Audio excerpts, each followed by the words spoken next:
original.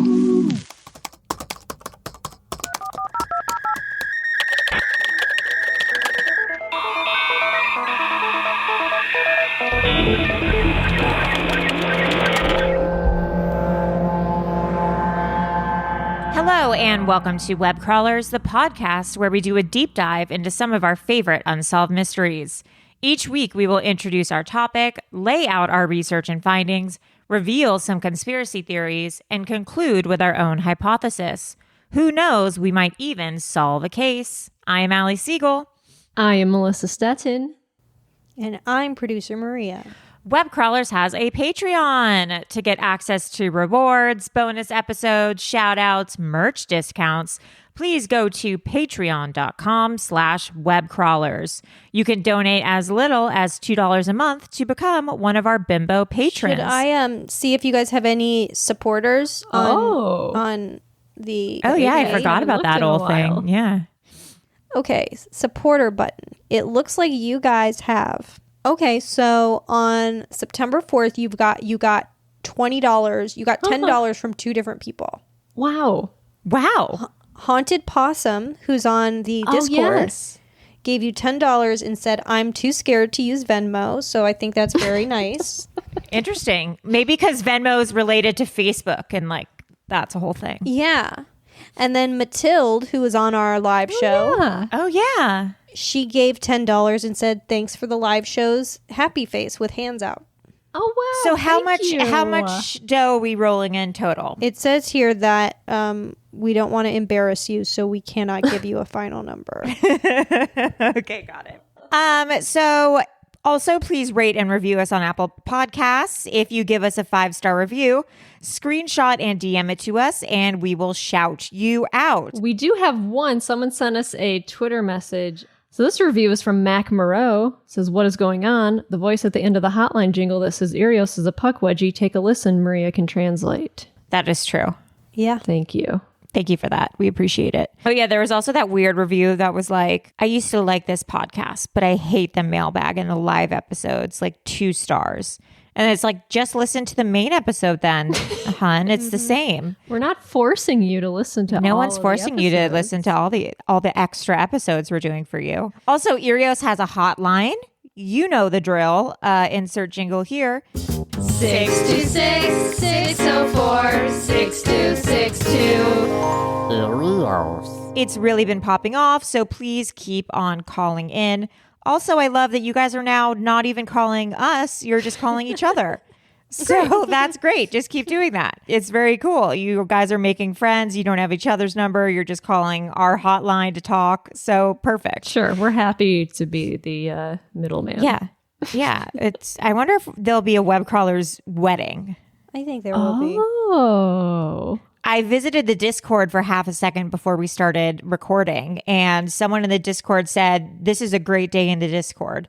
I think it was Daniel Tana said, "This is such a fun day in the Discord," he wrote. Oh. So yeah, if you're not at the Discord yet, that's a real thriving community. I've gotten a lot of good recommendations for TV shows and movies in there. It's great. Oh, really? That's where I found out about Outcry. Maria's Demon really? told me about it. Yeah. Oh, wow. That I just finished that today. Oh, That was a whirlwind. Yeah, that It's was on crazy. Showtime. So I love the Showtime. We're not repped by Showtime or anyone, but we're begging for ads. We're gagging for them. But the Showtime network thing is really cool. The app. They have a lot of good stuff on there. I never knew. Okay, Melissa, who are our patrons? We've got Jamie N, Reggie, Clay W, Sarah S, Teresa S, MD and OKC, Margot M, Kiana F, Jean C, Helena, Liz, Nisa H, and Claire J. Thank you. Thank you guys so much. We love you. Thank you for becoming patrons. You're going to get probably something exciting in the mail soon, or maybe not. I don't know how much you donated. Anyways, Melissa, what is our main story for today? Well, our main story was suggested by our producer, Maria. Oh. It was brought to my attention by a friend. And I can't go any further than that, but it was brought to my attention. That's always exciting. 7 degrees of Kevin Bacon. And that's all you'll hear about that. So today we're talking about the Savopoulos murders. And it could be pronounced Savopoulos or Savopoulos. Or Savopoulos. I think we should try out all three sayings throughout the episode. Rotating. Yeah. So on May 14th, 2015, 3 members of the Savopoulos family, Savvas, Amy, and their son Philip, as well as their housekeeper Vera Figueroa, were killed in their home in Washington, D.C. Yikes. The victims were held hostage for 19 hours starting on May 13th. 10-year-old Philip was tortured in order to coerce $40,000 in cash from the family. They were restrained with duct tape before being killed, and then the house was set on fire. Who killed this family and God. why? Let's get into it.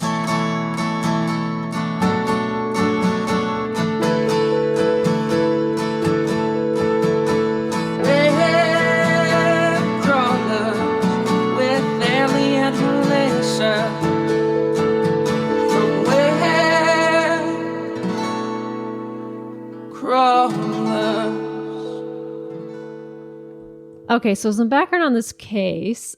I got a lot of this info from Reddit user Analog Dreams, who did this amazing write-up of this. Wow. So shout out to Analog Dreams. So the Savopoulos family... I think it's Savopoulos. I think it's Savopoulos too. Savopoulos family... Savopoulos family included 46-year-old Savvas Savopoulos. I like that name. That is a name. That's a mouthful. His 47-year-old wife, Amy, their 10-year-old son, Philip, and 2 teenage daughters who were away at school at the time of the murders. Savvas was the CEO of American Iron Works in Hyattsville, Maryland, a large-scale construction company. And at the time of the murders, he was also days away from opening a martial arts studio in nearby Chantilly, Virginia. So their housekeeper, Vera, moved to the U.S. from El Salvador. She worked as a housekeeper to pay for her kids' college education. And Vera had worked for the family for about 5 years and was planning to return to El Salvador shortly before she was murdered. That's horrible. Yeah, and the family lived in a wealthy and exclusive neighborhood in Washington, D.C., where Joe Biden lives. Uh-oh. Is he a suspect? No, unfortunately, he was not. Amy was a stay-at-home mom, and the family was well-liked by the community. And they had 2 housekeepers. One was Vera, who was one of the victims, and then they had another one. And I couldn't really find the name. There's a couple different names that I saw online, so I don't know. Well, we can just refer to her as the second housekeeper. And there was also a guy named Jordan Wallace, who was hired in March 2015, 2 months before the murder, as kind of like a personal assistant for the family. So like runs errands. So this is a rich family. Yes, very rich. Here's a timeline of the murders. So May 13th, 2015, it's a Wednesday. Amy and Philip are home, and Philip doesn't go to school because he's sick. And Amy and Philip are seen on video at a doctor's office at some point that morning. And then also that morning, Amy calls the home sprinkler company for some reason, maybe like a repair, perhaps. No one's really sure why. And then later that afternoon at 3:25, Amy is seen walking near a local school, the Oyster Bilingual School. Wow, so you can speak the same language as oysters? All right. That's exactly what it is. It seems that whenever those oysters try to speak, they clam up. Oh. They do. But once in a while, they'll really spit out A pearl of wisdom? Yeah. All right, continue, Melissa. She picks up a Starbucks. And then Philip, the kid, he's home with Vera, the housekeeper. So at 4:25, a dog sitter calls Amy. She says that Amy confirms an upcoming appointment, but sounds tired and under the weather, which she notes is unusual. Interesting. And at 5:30, Amy calls her husband, Savvas. He's at the martial arts studio in Chantilly with the second housekeeper. And Savvas tells her that Amy says she has to go out and needs Savvas to come home to take care of their son, Philip. So Amy's like, I need you to come home immediately. Weird. And take care of their son, Philip. Then at 7 p.m., Savvas returns home, and the police believe he enters the home to discover Amy and Vera bound in one bedroom and Philip in another. Oh my God. There was also blood found in the dining room, and police believe this is where Savvas was originally attacked when he entered the home. And then, at some point that night, Savvas leaves a voicemail for Jordan Wallace, who's the guy who was recently hired to help as a personal assistant. And Jordan was originally supposed to go to the martial arts studio in the morning, but Savvas asked in the voicemail if instead he could go to the American Iron Works in the morning to pick up a package for him. Weird. And so it's also at some point that night, Savvas calls the security system company asking how and where video is stored and how it can be accessed. Busted. Yeah, suspicious. And then at 9:15 p.m., Amy orders 2 pizzas from Domino's. And she includes an odd note. The note says she's nursing a sick child and will not be able to come to the door, and to please ring the bell and leave the pizzas on the door. And she leaves an envelope. Okay, so she's like she's definitely already like tied up by that point. Yes. And anyone that gives that much, like, too much information is a dead giveaway that something's wrong. Like She could have just said, leave it at the door. Right. It doesn't need to be like, oh, I'm nursing a child. I can't come to the door. Yeah. Yeah. Suspicious. So the pizza delivery driver does as he's told and says the house is quiet and dark aside from one light at the front door. Weird. And then at 9:30 p.m., Savvas leaves a voicemail for their second housekeeper telling her that Amy is sick, Vera's sleeping over, and Vera's cell phone is dead and they don't have a charger. Weird. And the housekeeper says it's very weird because neither she nor Vera have ever slept over at the home. And in the background of the voicemail, yelling can be heard. Uh-oh. And some people think it's their son, Philip. So the housekeeper heard yelling. So Savvas is the dad, Savvas is the dad. Philip is their 10-year-old son. So they're all at the house at this point. Savvas seems to be in on this or something. I mean... I guess we'll see. Okay. Because Savvas is like just making calls during all this stuff? Well, there's someone holding them hostage. Right. Okay. Next morning, May 14, 2015, Thursday. At 7 a.m., Savvas calls Jordan Wallace about picking up that package. At some point early that morning, not sure of the time, Savvas called Ted Chase, the CFO of American Iron Works, to request $40,000 in cash. He claims this is for an equipment auction. Ted thinks it's unusual, but that Savvas sounds normal and calm. Jordan meets Ted at a Bank of America, or maybe at American Iron Works, we're not sure, to retrieve the money Savvas requested. Jordan later says that the money was handed to him in a manila envelope. That seemed $40,000 in a manila envelope. I mean, if it's doesn't all... seem like it, that would be a thick manila envelope. But it is discovered this is not true, and that Ted handed Jordan the money directly and said, "Guard this with your life." At 9:56 a.m., Amy texts the second housekeeper saying, "I am making sure you do not come in today." At 10:15 a.m., Savvas texts Jordan to put the package on the driver's seat of the sports car in the family garage. He specifically says, "Do not knock," because he is on a conference call. So, like, then is Jordan not in on it? Like, this is weird. Yeah, I don't know. At roughly the same time, housekeeper Vera's husband and daughter, worried because she has not come home from work the day before, showed up to the Savopoulos home looking for her. Vera's husband walks up to the house and says it is very still and quiet. He rings the bell but does not get an answer, although he later said he heard dogs barking and the sound of scraping, like a chair on the floor. Ugh. Or maybe it was the dog scraping at the door or the dog scraping at maybe. something. He says he feels like someone is inside and doesn't want to open the door. Seconds to minutes later, Savvas calls Vera's husband. He apologizes and says that Vera went to the hospital with Amy and that he will try to find out which hospital and call him back. Like he wouldn't know what hospital his own wife's at. He does not call back. At the same time, Jordan entered the family garage and opened the door to the red sports car and put the money in a bag inside the car. He originally told the police the car was locked and he needed to get a key to unlock it. This was not true. The car was unlocked and the key was in a different location than when Jordan told the police. So maybe Jordan is on it. At 10:26 a.m., Jordan texts Savvas, "Package delivered." At 12 p.m., neighbors see a black man with dreadlocks slip into the Savopoulos garage. They report it was impossible to tell if someone opened the door or if the man had an opener, but that the door seemed to open for him. At roughly 1:20 p.m., a man in the neighborhood sees smoke rising from the home. He attempts to knock on the door at the home but receives no answer. At 1:24 p.m., DC Fire arrives at the scene. Sometime shortly after that, DC Fire realizes that this is a crime scene and that at least one of the family cars is missing, Amy's Porsche. This car is later discovered in flames in Maryland. Video from a nearby business shows a man throwing a bucket into a nearby dumpster. It's always suspicious. What could have been in that? When someone's throwing something into a dumpster in the middle of nowhere, it's never No good. bueno. 7 days later, a guy named Darren Wint is arrested in Northeast DC.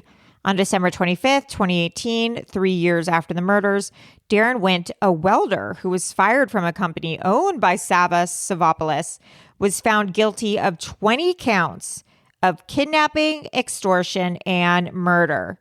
He was sentenced to 4 consecutive life without release terms. Wow. Yeah. Crazy. And he only wanted like $40,000. That's the thing that's weird. He worked for him decades ago, like a really long time ago. That's the only connection he has to this family. Weird. I mean, so Savopoulos is a Greek name. This is a Greek family, no? Yeah, Savopoulos is Greek. The Greeks are known for shipping. I wonder if they're in What are you saying? The Greeks are known for shipping. You don't know that like Greek shipping heirs? Like you don't know that the No. Greeks No, are we big in don't. the shipping business? Wait, on The Wire season 2, are they Greek? The company I that don't watch The owns Wire. the shipping company? Greeks and shipping. Is this like saying like, Italians love pasta? Actually, it might be a little bit. Okay, let's continue. I'll listen. The Italians and their meatballs. Oh, no. That's what that sounds like. Season 2 of The Wire, the docs. Ziggy. Yeah, it was Spiros. He was the Greek. They called him the Greek. I'm telling you, I bet you this family, if they're so rich, you don't get so rich off a fucking karate studio. Not Like, if you're Greek, they're- that's for sure. Yeah. There's Not nothing. No way. I feel like I'm not going to be like, which karate studio should I go to? Oh yeah, let's go to Savvas Savopoulos' karate studio. Like there's some sort of weird insider trading thing happening here. There's obviously he's some sort of into some sort of weird shipping. This iron company's some sort of front, and they're taking weird sort of stuff around into DC, probably arms or drugs. It's no coincidence that it's in DC, the capital. That's not a capital, but you know what I'm saying. It's It is a capital. It's a nation's capital. Oh. I'm just saying that the reason this guy's burnt, this guy is probably some mobster. Okay, so Allie's saying because they're Greek and they're rich, there is no other way that money could have been made other than through shady dealings having to do with shipping. Yeah, it's, the Italians and their meatballs. Well, in The Wire, they were doing human trafficking. They were shipping young girls in The Wire. Don't get This Maria is- started. Oh, boy. So, Rabbi Joe's. Rabbi Joe's Yeah. bagel chips. Bagel chips. So there's still some evidence and facts. So the phone lines were cut at the home. The home security system was not set off at any point. And then all 3 adults showed evidence of being restrained. Amy and Vera had duct tape residue on their wrists.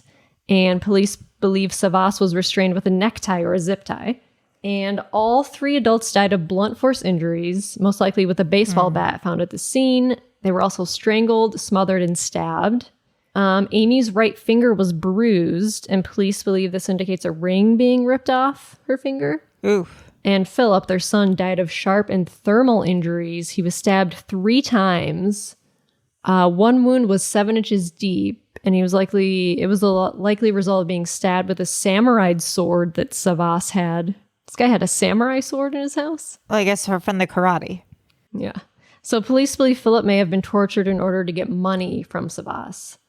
Vera had the least severe injuries and may have suffered a heart attack over the course of the attack. Her DNA was recovered on the handle of one of the baseball bats, meaning she probably tried to fight back. Whoa. So good for Vera. The fire started in Philip's room, and the room was completely burned out, and Philip's body was discovered on the bed, which had been covered in gasoline. Jesus. All 3 adults were found in the room next door, and a pizza box from Domino's was found in the room with the adults. And DNA from a half-eaten piece of pizza in this box was matched to Darren Wint. Well, I mean, there you go. Yeah, and Wint worked... So he's definitely guilty. He's definitely guilty. So Wint worked for American Iron Works from 2003 to 2005 and had been fired. That was the Savopoulos company. DNA matching a hair from Wint was found on the bed in this room. And there was a knife propping open a basement window. And then DNA matching Wint was found on the knife. And the dog door leading from the kitchen to the basement had been duct taped shut. So I guess the dogs were stuck in the basement. Or actually, no, the family dogs were found outside. So maybe they locked them outside. It's better than killing them, honestly. When Wint was arrested 7 days after the murders, he had $7,000 in $100 bills. And his brother also had $13,000 in money orders. So his brother must have been involved somehow, Darren Wint's brother. Darren Wint's stepmother testified that he was not seen from May 13th to May 14th, the days of the murders. And the family computer was missing from the scene and has never been recovered. Weird. Okay, so that's weird. Yeah, he took his computer, and then per Savvas is called to inquire about video recording on the home security system. Police believe Wint instructed Savvas to call to see if the surveillance could be accessed on the cloud. And it could not, and it was stored on the computer hard drive. So I'm assuming that's why he took the computer, is to take the security footage. I'm just saying there's more to this than meets the eye. Yeah, so there's a lot of questions. A lot of questions.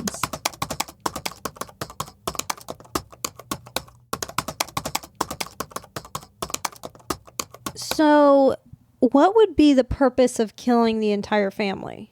I don't know, because he worked for this guy back in 2003 and was fired. Maybe it was on bad terms. Maybe he was like just a disgruntled employee and he knew he was rich and he needed money. God. So they steal. I guess if you're building so it says here they are building the Food and Drug Administration building, $202 million Food and Drug Administration project in White Oak. It says they were established in 1948. So if they were a cover, that'd be a cover for a really long time. Did you see this on metro.co.uk? A killer who this is the Wint guy, is that his name? The killer? Darren Wint. Yeah. He tortured the family for 24 hours before murdering them. He made family listen to him murder them one by one. Oh, Jesus Christ. What a fucking sicko. That's like not a normal man. No, Allie, it isn't. Thank God. You realize that. Sounds pretty average to me. They were tortured mentally and physically for almost 24 hours. It's clear that some of the victims heard and saw the deaths of their loved ones, realizing both that they were going to meet the same fate and that there was nothing they could do to save those they cared about, says U.S. Attorney Laura Bach. Jeez. Okay, so Darren Wint is like this bodybuilder guy. Yeah. Like, tell me this doesn't have a mafia feel to it. Over the course of the night, Wint viciously beat his victims with a baseball bat and stabbed them before killing them and setting their bodies and home on fire. Well, this does take place in D.C., which is by Baltimore, which is where The Wire takes place. Oh my God, really? Yeah. Have you seen The Wire? I already said I haven't seen The Wire. Okay. No one listens to Allie.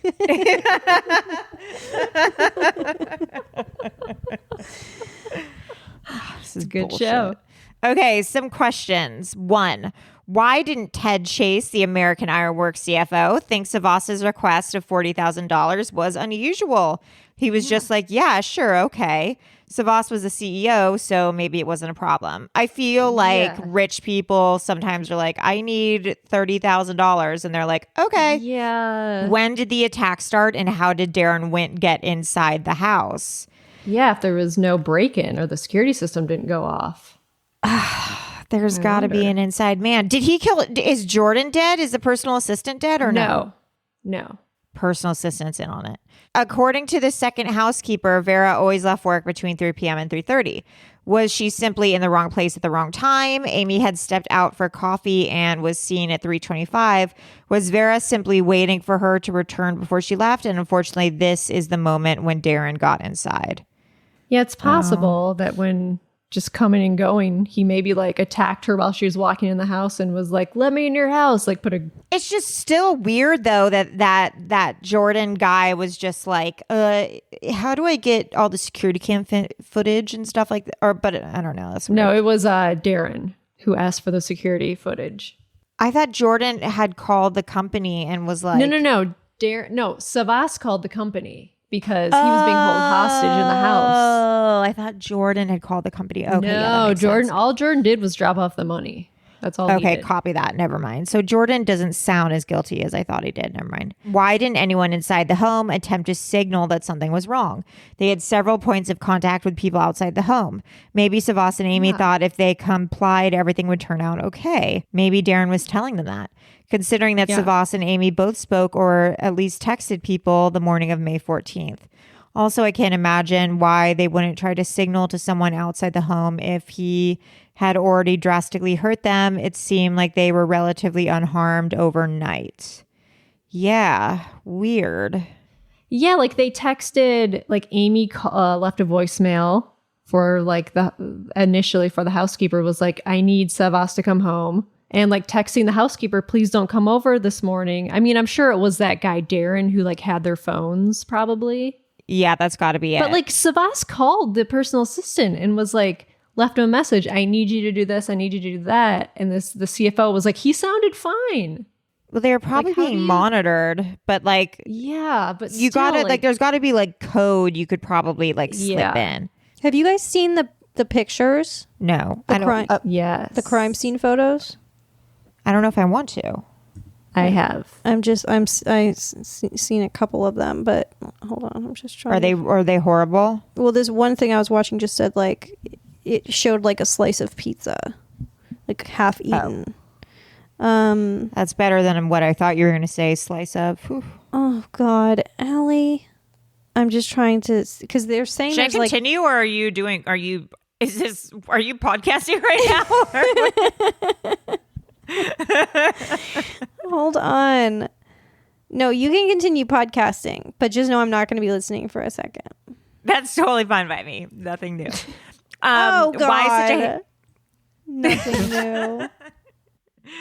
Why such a heinous crime for only $40,000 and nothing else was taken? That's what I think is weird. This dude spent over 18 hours inside the home, like, and also he like did this crime and almost like was 100% gonna get caught. And like, why did he do it? That makes no sense. I don't know. None of the family's expensive stuff was taken. Also, Savvas was found to have $125 in his pocket at the time of the autopsy. Wint risked a lot to get into the house and do what he did, and he never took anything else. Yeah, it's weird. Maybe like he was like, you got to wire in this money from blah, blah, blah, blah, blah. Or maybe Darren heard there was a safe in the house filled with jewels, and then there wasn't one there.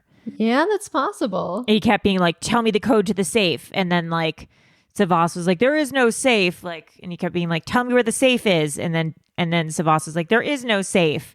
And then he kept like torturing them, waiting to find out where the safe was. And then finally he killed them all because he realized there was no safe. And then he just like had gone in too deep. Why risk getting caught via security system, neighbors, people concerned, etc., which increased dramatically. Yeah, he was in there for like over 24 hours. Yeah, it's nuts. Savvas could have arranged the money drop using the same logic the next morning. Yeah, it could have been done without killing anyone for $45,000. As mentioned earlier, Wint was recently found guilty on all counts for this crime, yet there have been no additional suspects, although police have always said this was not something one man could have done alone. Is there more to this story? I think so.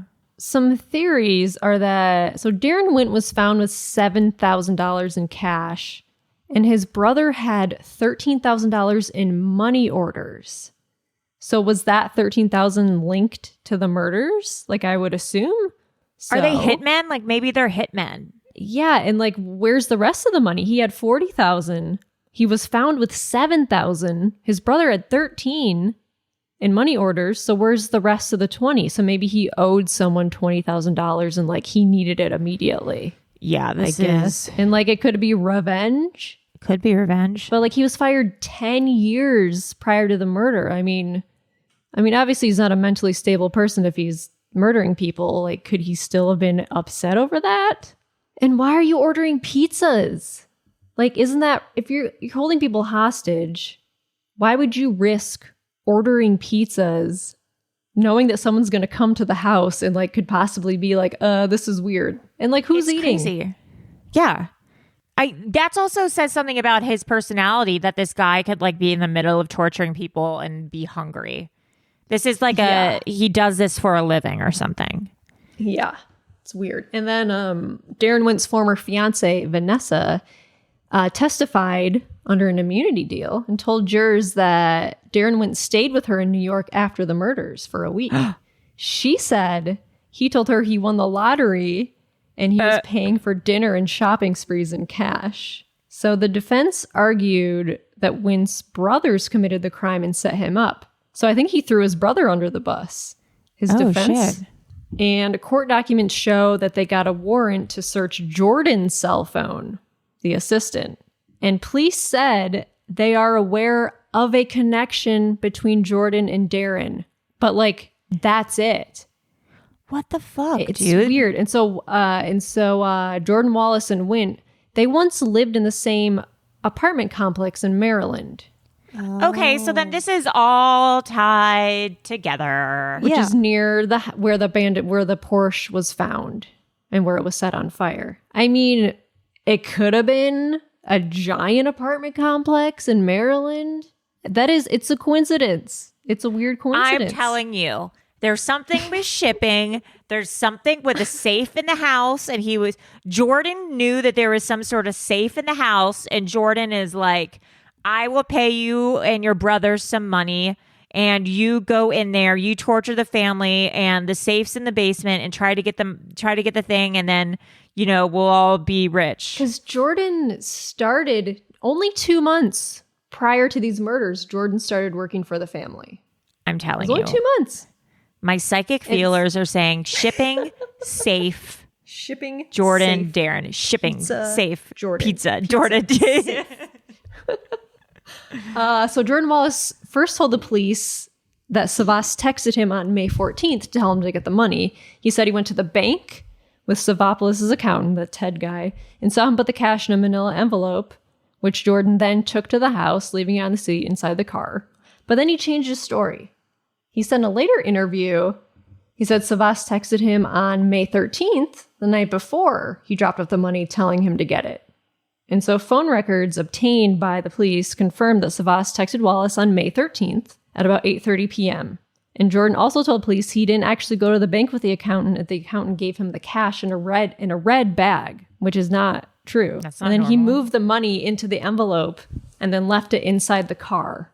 And he first told the police the car was locked, but then later said it was actually unlocked. This isn't sitting right. First of all, them living in the same apartment complex, these coincidences don't just happen. Well, what do you think of my theories? You mean your theory of shipping Jordan safe? Safe. Pizza. Yeah, yeah. So Jordan texted a friend a pic of the money. That's not normal either. When he got it, he said, "Damn, I wonder how much it is." And Jordan responded, 40. And the woman said back, "Jesus." Wait, why isn't Jordan in jail? I'm sorry, what's going on here? I don't know. So like he was bragging about the money that he had before he dropped it off to the car, which is like, a professional doesn't do that. Like if you're like a working professional, that's I don't know. Yeah, I don't know. Do you want to know the weirdest thing of all? What? Yes. My middle name is Jordan. Oh, it all comes together. So did you know that Jordan met the family at a go-kart track where he previously worked? I did read that. What? He worked at a go-kart place. From 2013 to 2015. Wait. Okay, so hold on. So Jordan worked at this go-kart place. He was fired, it says. Yes, he was fired. I wonder why he was God. fired. Because he was probably that he was being creepy. Because of what I'm learning about Jordan. Savvas brought Philip, the son, to the track, and that's where Wallace met the family. Okay, so it's saying here, this is from heavy.com, he was always posting photos on Instagram about his luxurious job with the family, including pictures inside the Porsche. He also posted photos in the Bentley and other vehicles belonging to the family. This is so smoking gun right here. I'm so sorry. How old is... Oh, he was 31 or 28 at the time. I mean, that's... If you're a personal assistant for like a rich person, you don't like sit in their car and take pictures in the car like, yo. No, like, was there no NDA going on here? This is crazy. This is... why isn't... Was he ever questioned? He was. He testified in the trial. He was like, I did it. And they said, okay, bye. He just said he dropped off the money. He said nothing seemed out of the ordinary. He said that he had never met Darren Wint. False. Oh, so Jordan said he was also working alongside Savvas at the soon-to-open karate studio. Why did he have this thing for Jordan? Like, why was he like, this is a good guy, I should work with this guy? I don't know. Jordan probably saw Savvas kill someone at the racetrack, and then so they just decided to go into work together. He was like, I'll hire you. Yeah, because he got fired. I would assume that this guy got fired, and then he contacted the Savvas, and because like maybe they were friendly or something, and were like, hey, I just got fired. And Savvas was like, oh, I need a personal assistant. I'm just telling you, the Savopoulos family, like, something's up. I don't know if that's I see where you're going with that, Allie, but what I'm thinking is, here's what I'm thinking, because I'm reading that Wint, his own father, was scared of him. He took out a protective order against him, and that he had rap sheets including arrest for a stabbing and assault, as well as restraining orders from women. He was accused of breaking into a woman's apartment, stealing her TV, and vandalizing her car. So he said, I'm going to come over there and kill you, your daughter, and your friends. Okay, so what I think is that Wint is this criminal, criminal, and he lived in the same apartment building as this Jordan guy who's more of a mind criminal or whatever, and they came up with a scheme to get money from this family. Because Darren's more of the breaking and entering type guy, because he's already got a rap, and Jordan is like, oh, I know this guy, I'll do it. I'm gonna get him to hire me as a personal assistant. Yeah. Or if it was something, because where'd that 20 grand go? Where'd that other 20 grand go? Darren was found with 7. His brother had 13. Right. I mean, I'm sure he spent a lot of it too. So that's possible. But does the character of Darren being fired 10 years prior, does that, I don't see him as someone that would 10 years. I mean, if he really needed money, I guess, and he's like, oh, I know this rich guy. Well, here's something interesting. Savvas and Amy Savopoulos actively participated in establishing American Institute of Welding, an organization offering a fresh start to people who had lost their jobs. The Greek-American philanthropist was always trying to help others with his charity work. So it seems like he had some sort of charity where people who had been fired from places or had hard pasts or something would learn welding and then start working for him. Huh. Was Darren part of that? I don't know. It doesn't say in the article. I'm on the GreekReporter.com. It's weird that they live, because how many apartment buildings are there in fucking Maryland? So many. At least 10. No, sorry, that doesn't... When something that coincidental happens, I'm like, no, sorry. I'll give you a lot, but I'm not... That's like the staircase. It's like, oh, your other wife died the same way? Yeah. Sorry. Yeah. I think you're maybe guilty, dude. He said, oh, an owl did it? Okay, buddy. Yeah, they lived in the same apartment complex a couple years prior to the murder. Yeah. Well, guys, if you guys have any idea of what you think, This is weird. Because even happened- the police themselves were like, this was a job of two people. This is a Yeah, job of they're 2 people. stumped. They said it. yeah, they said it. And they meant it when they said it, I think. Well, we're stumped. I mean, I have my theory, obviously. It involves shipping, Melissa and Maria, safes, shipping, safe, pizza, a Porsche. It could be that Jordan didn't think it was going to get that out of hand. That's true. He thought he was just going to hold this guy Darren's going to hold him hostage and then take the money and leave. I mean, there was probably a phone call that was like, what are you doing, man? Like, this is getting out of control. Yeah. And Darren was like, I know what I'm doing, man. There's like probably one of those phone calls. Yeah, you're like channeling them there right now. That's crazy. Yeah. All right. Well, please email us and let us know what you think or talk about it in the Discord. I am Allie Siegel. I am Melissa Stetton. And I'm Maria Blasucci, the producer. Thank you. Bye. Bye.